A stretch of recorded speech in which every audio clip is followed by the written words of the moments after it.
महाराष्ट्रात काँग्रेसमध्ये भूकंप घडवणारी नवीन माहिती नुकतीच समोर आली असून राज्याचे माजी मुख्यमंत्री व राज्यातील काँग्रेसचे ज्येष्ठ नेते अशोक चव्हाण यांनी आमदारकीचा राजीनामा दिल्याची चर्चा राजकीय वर्तुळात आहे। तसंच ते लवकरच काँग्रेसच्या पक्ष सदस्यत्वाचाही राजीनामा देणार असल्याची चर्चा समोर येत आहे। महाराष्ट्राच्या राजकारणात गेल्या 4 वर्षापासून बरीचशी उलथापालथ पाहायला मिळते। तसेच लोकसभा निवडणुकांच्या तोंडावर फोडाफोडीच्या घटनांनीही वेग घेतला आहे। मागच्या 1.5 वर्षात राष्ट्रवादी आणि शिवसेना व काँग्रेसमध्येही फूट पडली आणि काँग्रेसमध्येही एकसंघता दिसून येत नव्हती।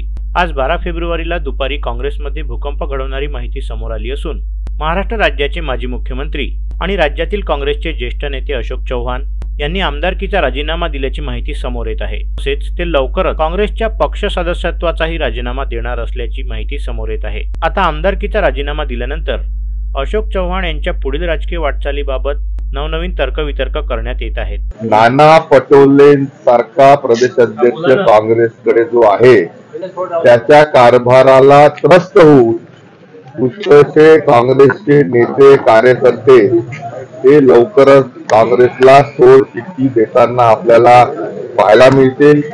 शेवटी नाना पटोलेंच्या कारकिर्दीमध्ये महाराष्ट्रामध्ये काँग्रेस ही नामशेष झालेली आपल्याला नक्कीच पाहायला मिळेल। आणखी मोठे नेते आहेत जे काँग्रेस सोडून बाहेर निघणार आहेत, विदर्भाचे काही मोठे शामिल आहेत? बघा, नक्कीच मी सांगतो, अतिशय त्यानिमित्ताने प्रांताध्यक्ष बावनकुळे साहेब बोलले आहेत, मुंबईला देवेंद्रजी बोलले आहेत, पण ह्या सर्वांचा पडसाद असाच होईल की राज्यसभेच्या 6च्या 6 जागा ही महायुती जिंकल्याशिवाय राहणार नाही।